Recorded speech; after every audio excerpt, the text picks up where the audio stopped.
Hey and welcome to Neverwinter with Aragon. So it appears a lot of you are having a lot of doubts about this Draconic Rage new battle pass. A lot of you saying it's just a complete waste of time. Why did they even bother coming out with this when it's such a big disappointment? You can read through my recent video, the comment section. The amount of people that just are saying that this is a ridiculous battle pass, that it's not even close to worth it, or that they are the worst rewards so far. I'll be skipping this one for sure. And for me, I see this new Draconic Rage Battle Pass as actually very good in terms of the free rewards they're giving you. On the point of unlocking these tasks for the premium rewards, is that worth it? Well, not really, because what they've done is they've essentially mirrored the rewards you obtain, except you get a blue collar instead of an epic collar, and then the mounts here aren't account wide, whereas if they're premium, they are. And that's it. Now, if we compare the rewards that you get for free here,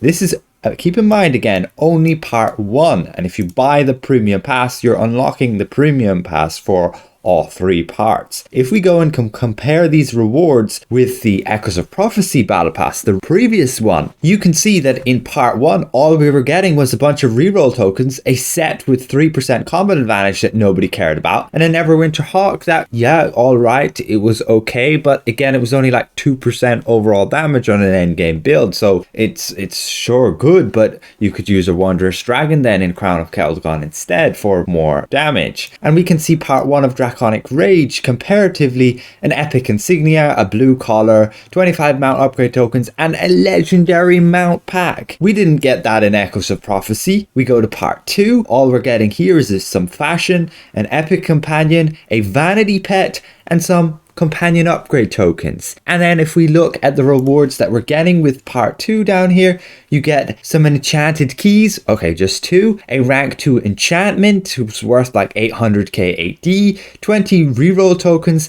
and an epic artifact choice pack. And then we go to part 3 and we can see with Echoes of Prophecy, the free pass, again, just fashion, an epic collar, a vanity pet, and a legendary mount choice pack. And then with our Draconic Rage, we're getting more enchanted keys, a bag, a companion equipment choice pack with pretty much the best in slot companion equipment right now if you can fit it in your build with the highest item level. And then you're getting a legendary companion choice pack for free with a Mystagogue, a pseudo dragon, and then the Icosahedron Ioun stone, which hasn't been in the game for 5 years or so, and you're getting it on legendary. You're getting 2 legendary packs this time around, compared to only getting 1 from Echoes of Prophecy at the very last milestone. So what's all the complaining about? We're getting better rewards in this new battle pass than we are in the previous one in terms of those free-to-play players. Sure, if you want to invest some more Zen into the game,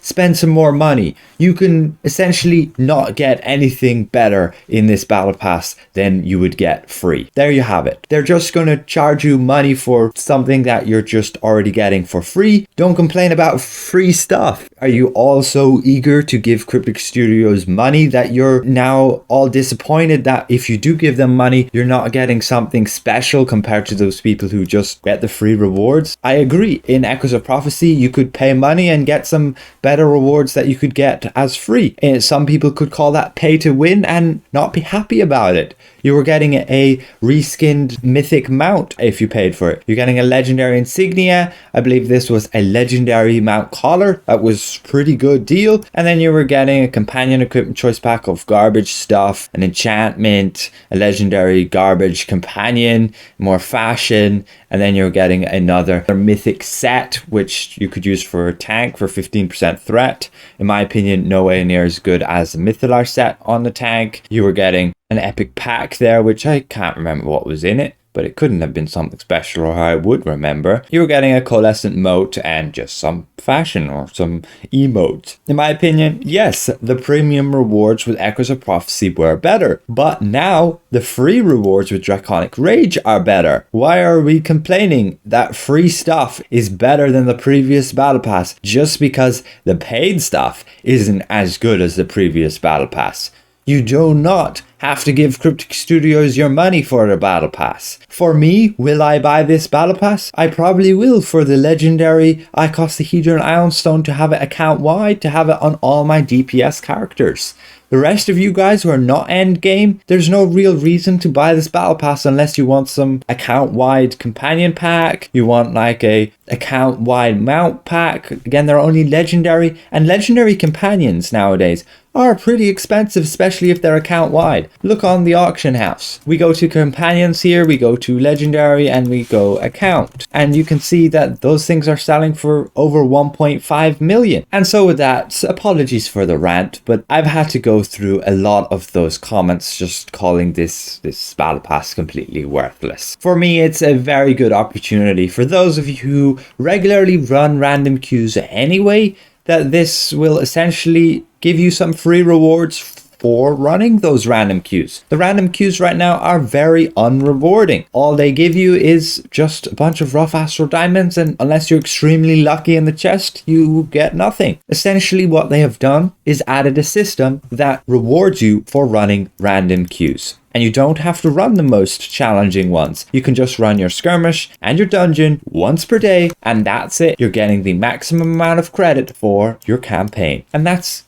wonderful. Again, you only have to participate in less than half the days in a month to fully complete this. For me, Echoes of Prophecy was just a grind. You had a little bit of story attached, you do your quests, and then that would give you about a fifth of the progression you needed. Then you'd have to go back. You'd have to do either a bunch of repeatable quests, coming back every week doing the weekly quests, or completing those exact same quests again 4 more times on other characters. And that was just a tedious, boring grind.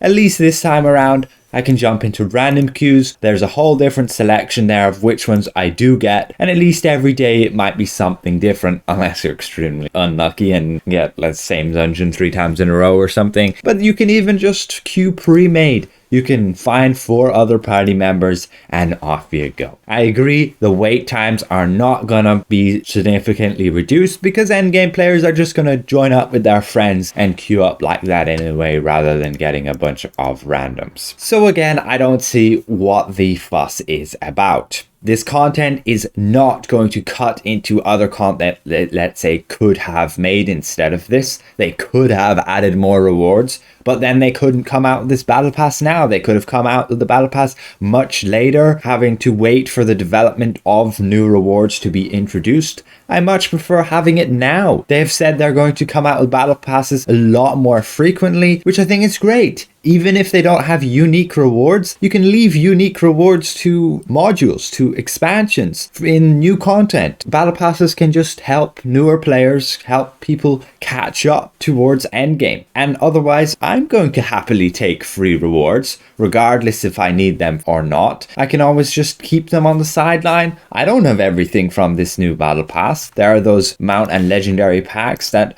I don't have all of these mounts. I don't have an Adolescent Deep Crow. It has a power which can grant combat advantage. Might be useful in Tiamat. The Celestial Stag. I don't believe I have the legendary version. I don't have the Imperial Drake. I don't have the legendary Reconnaissance Balloons. I have the Hag's Cauldron. And otherwise, I can always just keep this sitting in a bag somewhere. And in case I need one of those specific mounts, I can obtain it there. So again, hopefully this has been somewhat insightful to you guys and settles some of you down a bit. With that aside, I'd like to give a massive thank you to all of my channel members for helping me keep my channel going. And if you presented this well, consider leaving the video a like. If you're new around here, consider subscribing. We'll see you guys around. Goodbye for now.